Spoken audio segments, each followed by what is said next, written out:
guest is all the way from New York City. His name is Wally Green. I am super geeked right now because I'm such a big fan of Wally, and he is a professional ping pong player. Well, in South Africa, we call it table tennis. So I'm going to keep switching between table tennis and ping pong. Ping pong, I think, is an American term. So Wally, before we dive in, please say hello to my audience. Hello, everyone. So glad to be here. And thank you, Tala, for having me. Really appreciate it. Awesome, awesome. So I'm smiling because I'm so happy. So Wally, your story is so inspiring. I was reading your story and I was like, what? I love it. I love a good story. I'm such a big fan of, I always say when good things happen to good people, I get very excited. So as you can see, I'm bouncing off the walls right now. So you are a professional ping pong player, but it wasn't always the case. You grew up in the projects in Brooklyn, right? Yeah. And you describe your neighborhood as one that was filled with gangs and violence, and I'm imagining all sorts of things going on in that type of neighborhood. Please just take us there first. Tell us about your early life and your life in the projects. Wow, yeah. I grew up in the projects in Brooklyn, and I grew up with a lot of just a lot of craziness. Like my mom and my dad divorced maybe when I was 1 because I don't have no recollection of them together. So my mom remarried, and the person that she remarried was an abuser. So I grew up in a household of extreme domestic violence. Like my mom used to get beat up all the time from my stepfather. Yeah. And because of that, at that age, I wasn't really able to do anything to protect her in the house. That led me to turn to gangs because I had to blame someone. And so I turned to gangs, and, at the age of 12, by 13, I already owned 6 guns at 13. Oh my God. Yeah. So my life was really crazy, man. It was definitely going towards the vision of either this kid's going to be dead or he's going to be in jail for life. Yeah. Yes. Were you an only child? I had a stepbrother. Okay. And that made the whole situation even worse. Yeah. Because the stepbrother was the son of my stepfather. Right. So I'm the one who was always told your life is never going to be good. It's that, he would speak about his son highly, speak about me very lowly. And you could see, as a step parent, you're supposed to be a subjective and you're supposed to love both children the same, equally. Yes. And even if you don't, you can't show it. Yes. But he showed it, like you knew. Like I felt it as a kid at 12 years old, at 10, I knew it. I could tell, Wow. So growing up with that too made me pretty much hate my stepbrother. I can imagine. Yeah. Later on in life, we became a little closer, but growing up, like I didn't like my stepbrother at all. Yeah, resentment. I can imagine that. Yeah. Oh my word. And then school life, how was that for you? So my school life was really crazy. And it's funny you asked that because you're the first person who's ever asked about that. So that's very cool. Yeah. So my school life was really interesting. I liked going to school, which is weird for someone who's a bad kid like me. But I liked going to school because at school I could do bad things. Oh my word. And then also I was an athlete. I love sports, all sports. And sports was a way for me to not be home. Yeah. If I joined every team in school, I would be practicing at school. I spend more time at school than at home. And then the other times are with my gang. So by the time I'm actually home, I kind of like try to drown all that nonsense out from around me. Yeah. Wow. And okay. And then, you had 6 guns at 13. How does a kid like you escape that kind of life? How and when did you find ping pong in the midst of that?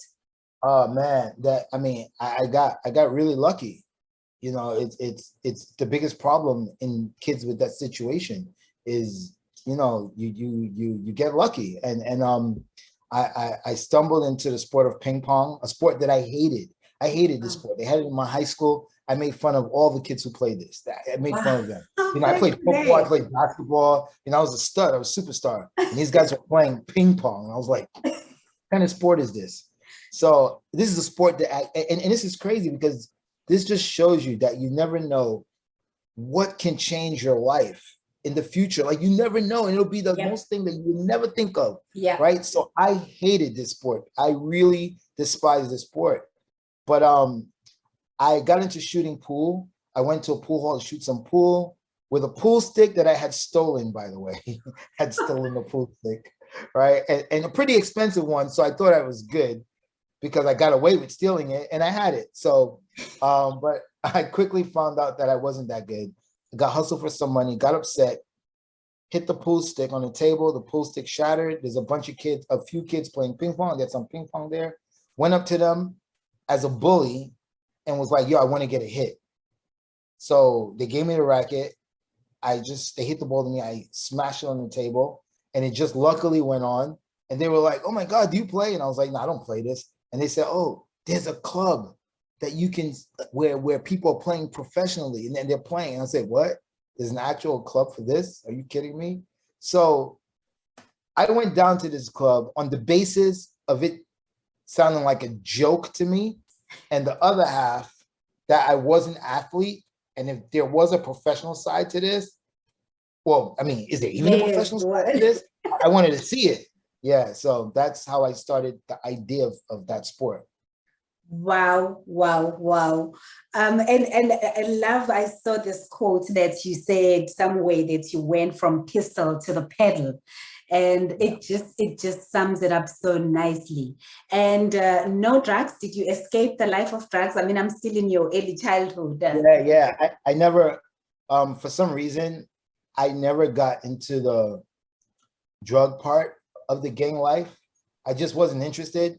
And plus, like I said, I was a bad kid, but I Yeah. was an athlete. And I always thought that if I took drugs, I couldn't fight or I couldn't be focused if people were going to come shoot at us.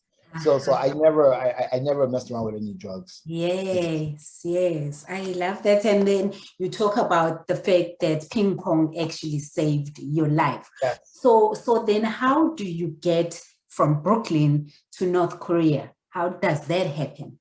Wow. So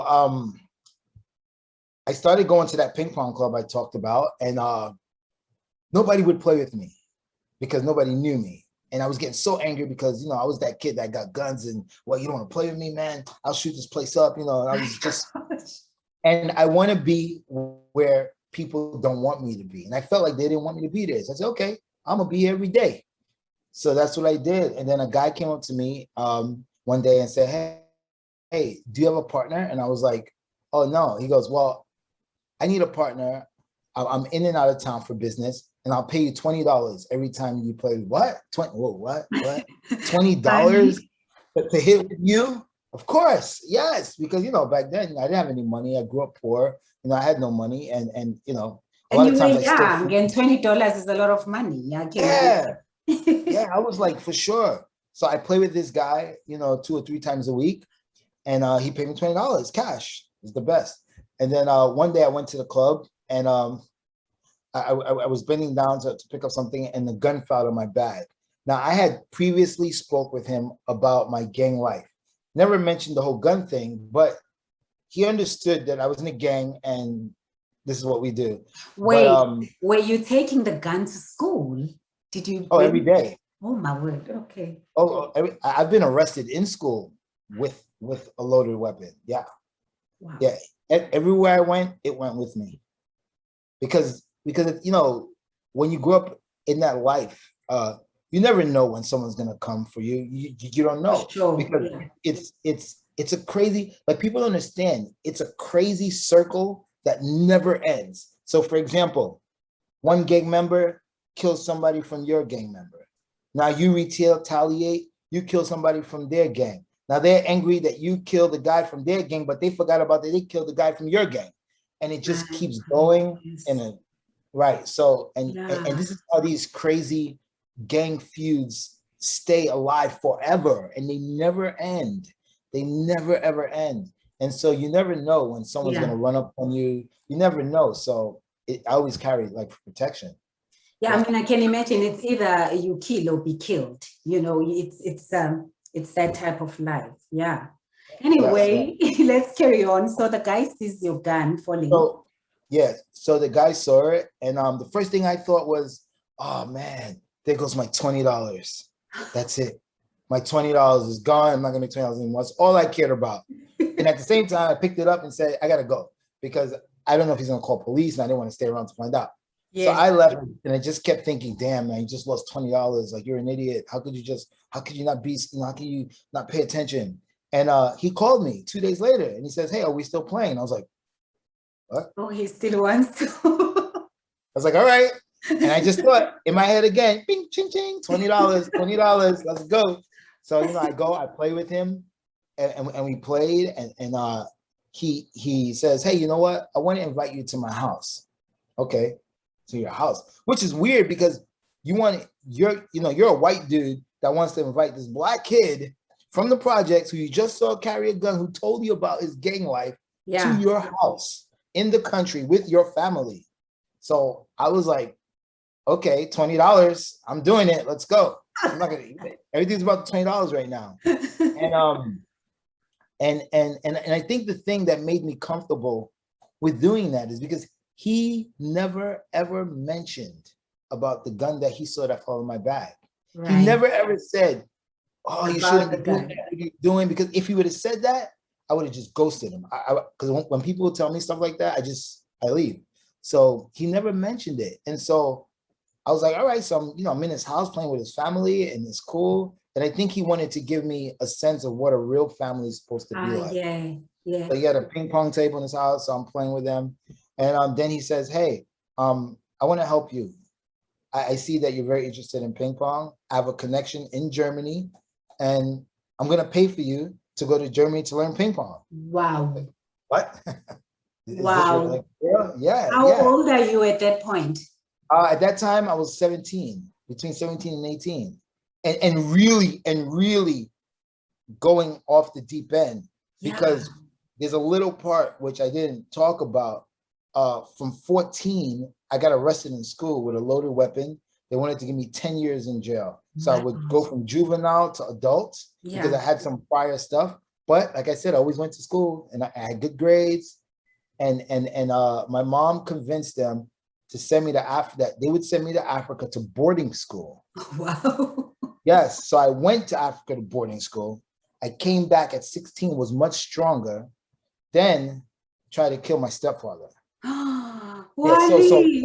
Well, because I came back from Africa and I was busy fighting in Africa all the time, and I was strong. So I came back. Which part of Africa were you?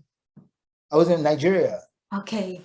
Yeah. So I came back and I was strong, man. I even joined like this thing called Man of War, which is like Boy Scouts times 99, like insane. So I came back, I was strong, and my stepfather was grabbing my mom by the throat, and I ran out. I just like completely. Well, I looked, and he goes, "What are you looking at? You're gonna get the same." And I just lost my mind.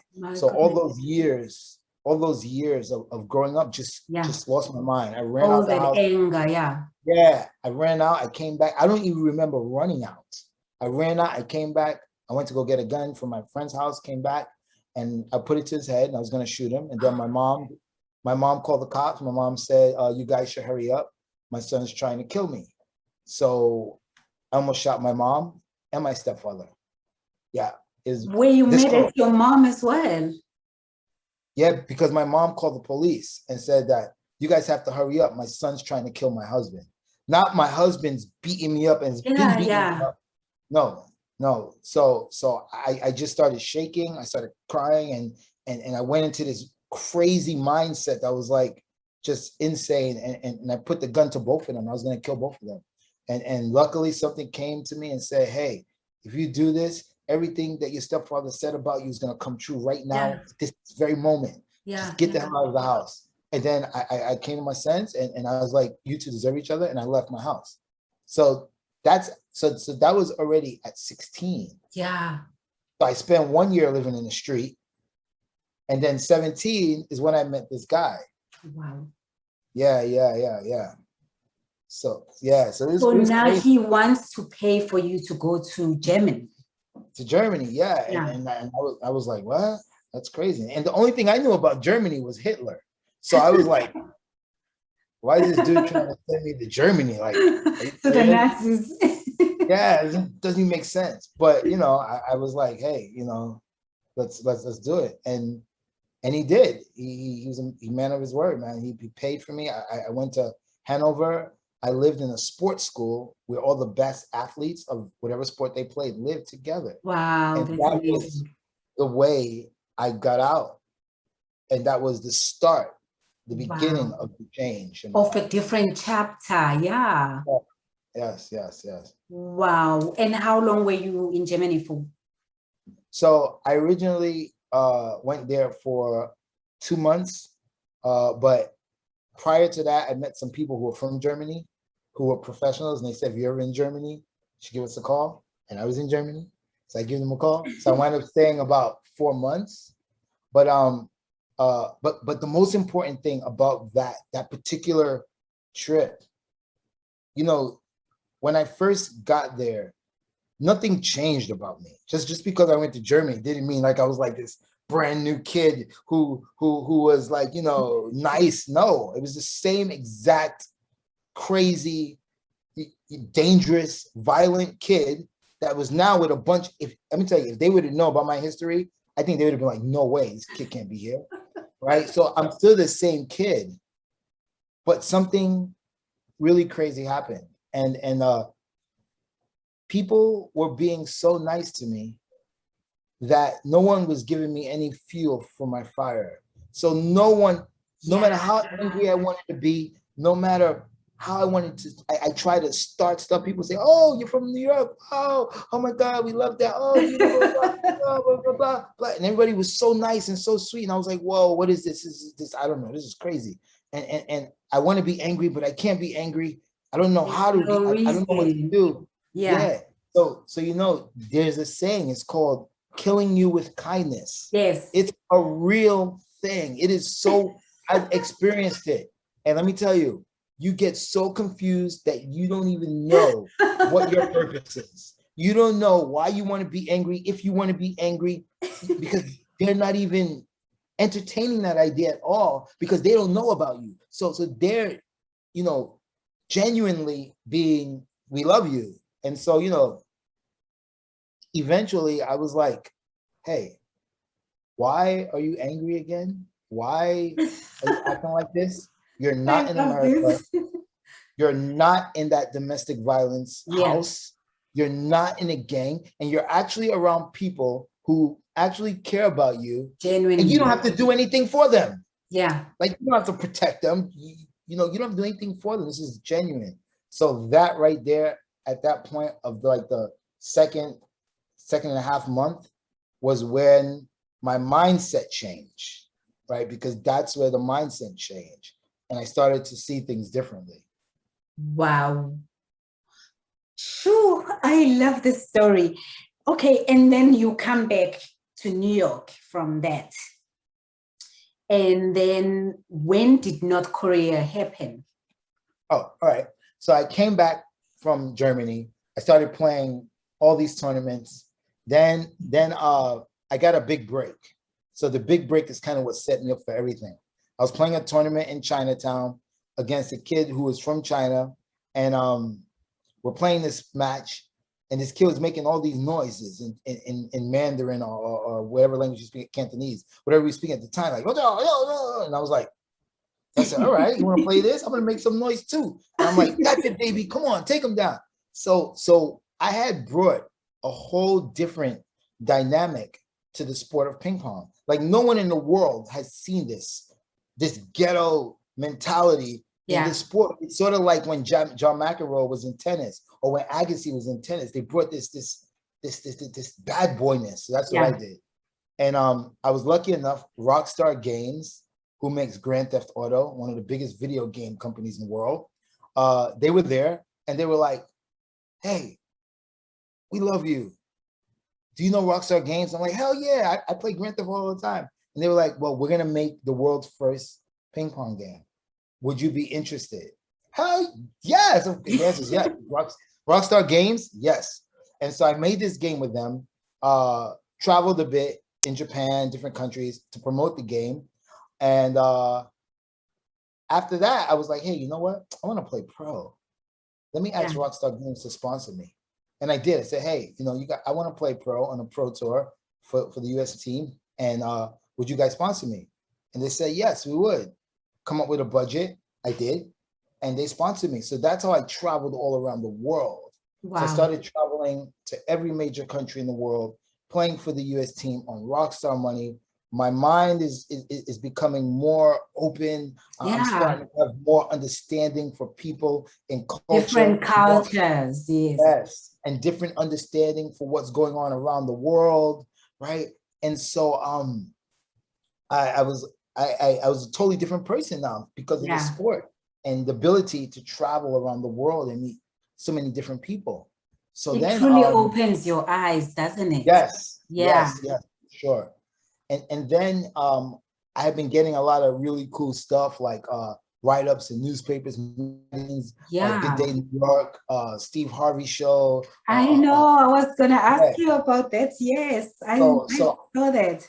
So I have been getting a lot of publicity in the media about my table tennis things. And I wanted to do something big one year and I didn't know what it was. And I was like, I want to do something big. I had just finished the Steve Harvey Show. And the next year I was like, I gotta do something big. What do I gotta do? And so I'm just searching through the list of tournaments for the year. Okay. And we can see all the tournaments for next year, this year, and where they are. And I saw, whoa, North Korea. I said, no way, there's a tournament in North Korea. It's impossible. And Dennis Rodman had just came back from North Korea. And I was like, oh man, I want to go to North Korea. I gotta go because I started thinking about in 1971 is a piece of American history. It's called the Ping Pong Diplomacy. So if you watch the movie Forrest Gump, yes, it's about when America established relations with China. It was through ping pong diplomacy. I was like, oh my God, I want to do my own ping pong diplomacy for world peace with the most dangerous country in the world. I want to go there. I want to do it. So yeah. So I was like, oh my God, I gotta do this. There's no way I'm not gonna do this. I gotta do it. So I try to contact all my friends from around the world and everyone was like, you're out of your mind. You're crazy. You're gonna die. They're gonna kill you. And you're black on top of that. Yes. So not one person, this is crazy. No one from the US team, no one from any other team around the world wanted to go with me to North Korea. Wow. So I said, no problem. I said, you guys don't want to go. I want to do something bigger than myself. So I'm going to go by myself. So I called up the US team because you can't enter yourself into Pro Tour competition. The US Association has to enter you. So I called them and they said, oh, we don't think it's a good idea. No, I'm not asking. Just make the accreditation for me. And me. And I will handle everything myself. So I did. I spoke back and forth with the Secretary General through email. And I went to North Korea. And that's how I started that whole North Korea trip. And how long were you there for? I was in North Korea for 7 days. Okay. I saw you visited schools or something like that. I saw kids and So those schools weren't in North Korea, but I do visit like schools to talk about gun violence. And I do a lot of public speaking with the young kids, just to set these kids straight and let them know that, that kind of life, I'm lucky. Most people aren't lucky. So, I was going to say you are one lucky kid, my friend. I mean, just listening to your story, you are one lucky person, I know. So when did you start Spin? I saw you are the co-founder of Spin. And tell us about Spin. What is it? So what we did was we used to have a party in our apartment. And the party was just people coming over. You know, we had a ping pong table and let's play ping pong. That's all it was. That's all it started was. Let's play ping pong in our apartment. Let's have fun. Our party got bigger to where we got more tables. We got a DJ, and it was still bring your own beer. Let's have fun. And then we say, you know what? Let's call it something. Okay. So we called it Naked Ping Pong. And Naked Ping Pong was the idea that life is just this one big fun thing. We need to explore it with what's the word? I can't think of the word now. With no hindrances, like just let's have fun. Let's just go and enjoy life. And so we called it Naked Ping Pong. Not that people were naked, although if you wanted to be naked, hey, nobody was gonna tell you anything. No one's stopping you. Optional. So our parties got really big, to the point where we had a line going out of our apartment. It was crazy. And we met the actress Susan Sarandon. I saw, yes. So we met her there because one of my friends is Susan's assistant, and she needed a video edited for Tim Robbins, and my other partners were filmmakers, and we met her there. And eventually, all good things come to an end for new beginnings. And we had to get out that apartment. They wanted to sell it. We came up with a business plan. We gave it to Susan, and then Susan helped us tremendously to get our first location in New York. And what it is that we took a sport that's really serious. If you know any ping pong players besides me, I'm probably the least serious. That's why I call it ping pong. I'm serious when I'm playing. I'm serious when I'm training. I'm serious in the match. But in general, I'm like this cool guy who's just chill. Yeah. So I call it ping pong. So we wanted to take the sport and take that seriousness and throw the seriousness away. Yeah, and make it fun. Yeah, for everyone, for every person. And now you add a bar, you add, amazing food, you bring in the best DJs, throw crazy events, and now it becomes a party place. So that's what Spin is. Spin is like ultimate party, food, drinking, dancing, just being yourself, having fun and enjoying life. So that's what we're about. Wow. And all of this through meeting Susan Sarandon. Wow. Yes. I mean, it helps to have good connections. Oh, yeah, man. So you say the first time you met her was before you owned this place. So she came to your apartment. Yeah. She, as a matter of fact, I remember it like yesterday. I walked in, was coming from out, and then she was talking to one of my partners, and I was like, she looks really familiar. Right? I was like, she looks really familiar. The one person that's, oh, snap, Thelma and Louise. I said, because that's one of my favorite movies. Thelma and Louise. Like, oh, snap, Thelma and Louise. Whoa. And I was shocked, man. But the thing that was so great about her is that, she's like a superstar celebrity. She is like in the ranks of like. No, she's an A class or whatever, A list. Yeah, A list. Like, it's crazy, but you wouldn't feel that from her. It's really, I tell you a small story. There's a video around, maybe you saw it. You saw me walking with her on a red carpet of Asia's biggest film festival ever. It's the biggest film festival. Did you guys travel together? Yes. And she asked me if I wanted to go with her on the red carpet. I was like, what? Really? And then I was really worried because, I still have a little gangster mentality. So I don't do the tuxedos and ties and stuff like that. Like that's not my style. So I'm thinking, oh my God, I gotta wear a freaking tuxedo and shoes. I don't want to do that. So I tell her, I says, hey, thank you very much, but is it okay if I don't wear like a tuxedo? And then she told me, listen, she said exact words. She was like, Wally, just go with whatever makes you comfortable. Just be who you are. Be yourself. Really? And I was like, I went on a red carpet looking gangsta as crazy, man. I saw your pictures. Bling chain, orange shorts, Jordans on, but I was comfortable as you can be. But yeah, but that's the kind of And person people she is. shouting, Wally, Wally. I'm like, what? I'm thinking, She's okay, amazing. Wally is quite a big deal. I mean, that makes you a big deal too, you know? Yeah, a little bit.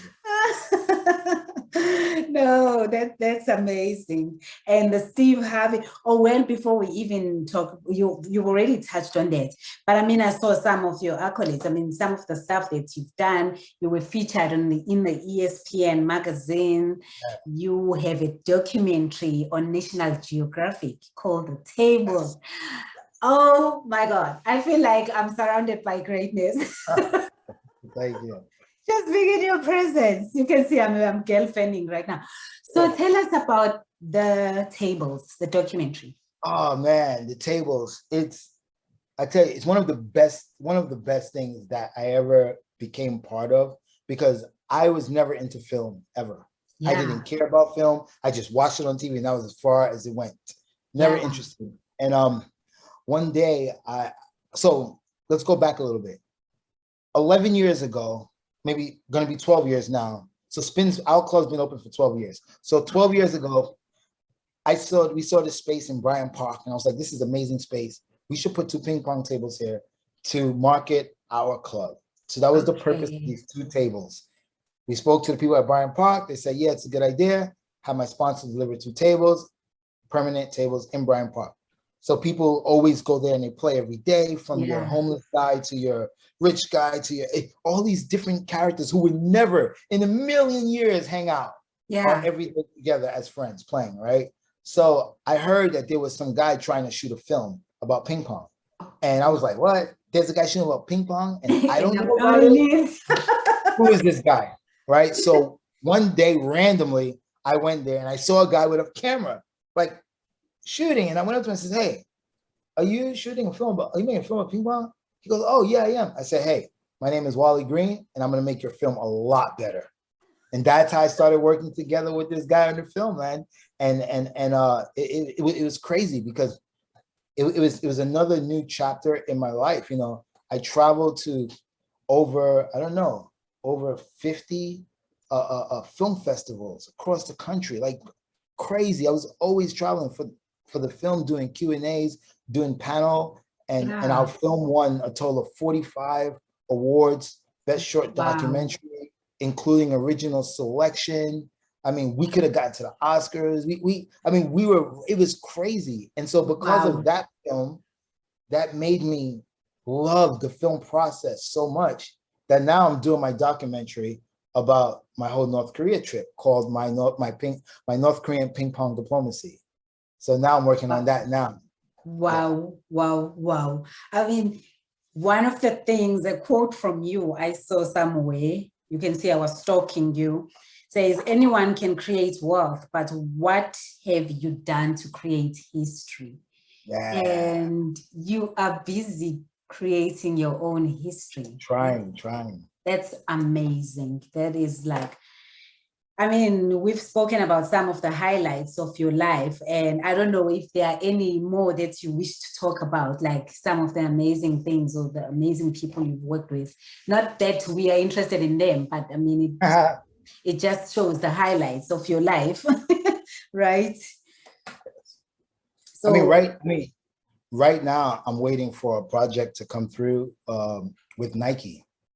So Nike is working on this big social media campaign, yeah. and one of the agents who work with Nike contacted me about it. So I really hope that comes through, because that'll be another chapter that And I can. yes, absolutely. Oh, I'm positive you're gonna get it. Oh, wow. So what are you doing now? I know you're doing charity work as well, ping pong for charity. What else? What are you up to? Man, now I've become crazed with 2 things. Speaking to kids, for some reason, like Lovely. I don't know, like I love talking to kids, and I Yeah. love talking to the hardest kids, because when I could tell you before, I was in Tampa doing a podcast, and the Boys and Girls Club contacted me and said, hey, can you come down and talk to our kids? And I was like, yeah, for sure. And it was like, Yeah. how much you want? I said, nothing. I'm gonna come talk to the kids 100%. So I went down. I traveled like 3 hours, man, 3 hours drive to get to this particular Boys and Girls Club. And when you walked in, man, you can see these kids were completely not interested, like zero. Like, oh my God, they were looking at me like I was crazy. It was like, who is this? They were not interested totally. And I like that. I like that because I knew that once I started speaking, I would get these kids interested. And you could see by once I started speaking in the beginning, some of them were like doing this, like this look. Yes, And when we started, everyone was like this. And then, they started asking amazing questions. And then, just talking to them, you can see that in their eyes, you can see that they're going through something. And now they resonate with you have gone through that already. And that I really, really, it makes me like, I love it. I love talking to kids. I love. Yeah, I mean, you could go around the country talking to kids about, gangsterism and all of those things, and drugs and whatever. I mean, even if you were not personally involved, but you are the right person to talk to them about those things. Right. And then the other thing, one more thing that I'm crazy about now is my TikTok. Oh, that's one thing I wanted to check. I haven't checked your TikTok yet. Yeah, so I joined TikTok about 4 months ago. I've already had one semi-viral video that had 800,000 views. What? And and then I have a lot of I really have a lot of really good content. I take time to do what kind of content do you share on your TikTok? Oh man, I share a lot of stuff. I have inspirational stuff. I share stuff from my film. I share real stuff. I'm not doing it the way, like there's a way to do it. If you want to get millions and millions of followers, there's a way to do it. There's a way, but I won't do it that way. I will not do videos just to get followers. I do videos that I feel like I want to do. That's cool. So my fans can enjoy them. Yeah. So it's been up and down because TikTok is just a crazy app. But 4 days ago, I posted a video and it's got 910.5K views. And I hope this will be my first million view video only 4 days ago. So I'm hoping. I never had 1 million views in anything. So I want to have 1 million views. That's amazing. I am definitely going to check that out. I have a potential sponsor who has asked me to look at going into TikTok. And, I was like, because TikTok came when it started, it was like this crazy platform where kids post videos and, but I realized more and more people are now using it for, serious stuff and like some of the big brands as well are using it for marketing their brands.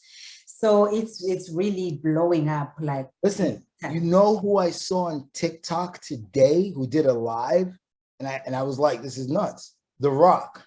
Wow.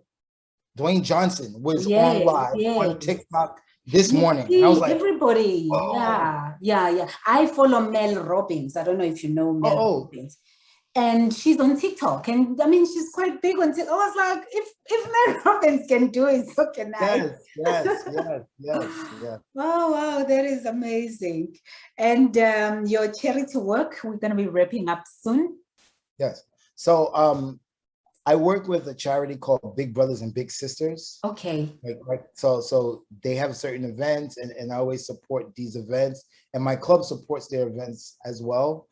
And it's all about giving back to the inner city youth kids who are struggling, and I love any charity that deals with helping kids. I just love being a part of it. Yeah, especially in underserved areas, right? Yes, definitely.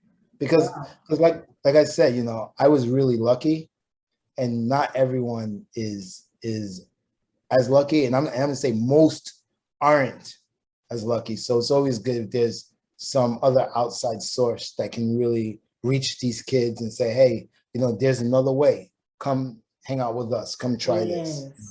And it's always for me, that's the best part, is when someone gave you a break or gave you that leg up, that you can also pass it forward, and give someone else that leg up or give them a break or whatever. I mean, that's how it works. And especially those of us who come from underserved communities, we really need to give back to the communities in whatever way we can.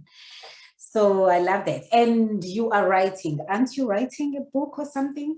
Yeah, I'm trying to. It's I was talking about this the other day in Clubhouse. I actually don't like writing, but I also don't want anyone to write my book for me. Right, because you're the best person to tell your story. Yeah. So I wrote an article some months ago, and I got a 4-page spread in the New York Daily News. It was the one I think I sent you. So that article you read, that's my writing. That's not changed. Right. It's not edited. Wow. It's not edited. It's all me. And it took me like 9 months to write 4 pages. 9 months to write that thing. You did it. I did it. So I'm thinking about a book. I'm like, oh my God. So I'm writing little by little. And no, but that's the trick, is to write something, even if you write 3 lines a day. I know, because I'm writing my book too. For me, this would be my second book. My first book was about fitness and whatever, because I'm very much into fitness and nutrition and all of that. So that was a small book.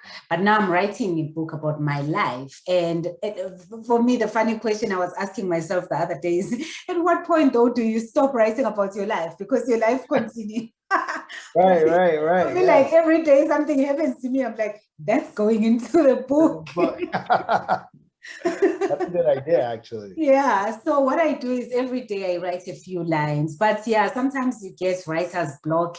You put it away. I mean, I started my book last year sometime, and sometimes I put it away, it sits there, and then I will take it again and start writing again. So it's a process. But it's so worth it. And the world needs to hear your story. That's why you are here. That's why you are on ESPN, and everywhere, in other podcasts as well, because the world needs to hear this story. And you are the best person to tell it. I was also on Clubhouse this morning, and we were talking about the very same thing, about telling your story, to say, it has to come from a place of authenticity, and it's yours. Right. You tell it the best way you know. And it's not always easy to start, but once you start, you just keep going. So I'm going to wrap up. Before I wrap up, any last words, anything else that you wish to share? Yeah, I just want to say, for all the people who are out there that are struggling with something or in a dark place, that it's always going to get better from the lowest point. The lowest is the lowest, and you can't go lower than it doesn't go lower than that. It doesn't go lower than low, and you have to believe that, and things will get better. And you have to keep, one thing I'm going to say is really important, is an open mind. An open mind is really important, because you never know where your life is going to take you. You never know. So you have to keep that mind open. And that is such an important point, and your life is testimony to that, because like you were saying, you never thought ping pong is what would change your life. You never thought you would go to Germany and spend time in Germany with those Germans. No disrespect to them, but I mean, it's things that, it's our limiting thoughts that we say, oh, no, that's not for me. That's not for me. I was telling my story to someone, and I said the way I hated the sound of my own voice, I used to cringe. But now I'm running a podcast, and I'm loving my podcast. I'm loving my voice. I don't care if people don't, if you don't love it, I don't care. It's my voice. It's my story. So thank you so much, Wally. I am so honored. This has been like one of my best episodes. Enjoy talking to you. And also, one more thing. If people want to reach me, or they want to ask some questions. Yes, Instagram. Sorry, I should have asked. I always ask this question. Wally Green NYC. Wally Green NYC on Instagram is the best way to reach me. I answer everyone back. Are you on Facebook as well? Or I'm on Facebook. I don't use it so much, but more Instagram. And of course, TikTok, right? Now people must check you on TikTok. Yes. But I will also put your contact, your your Instagram handle on the show notes of this episode. So I always ask this question. I don't know why I forgot to ask you. What's the best? Because we were having a good conversation. Because I'm having such a good time. This is the best. And I'm definitely going to invite you again later on in the year. Yeah. 100%. So, ladies and gentlemen, this was Wally Green all the way from New York City.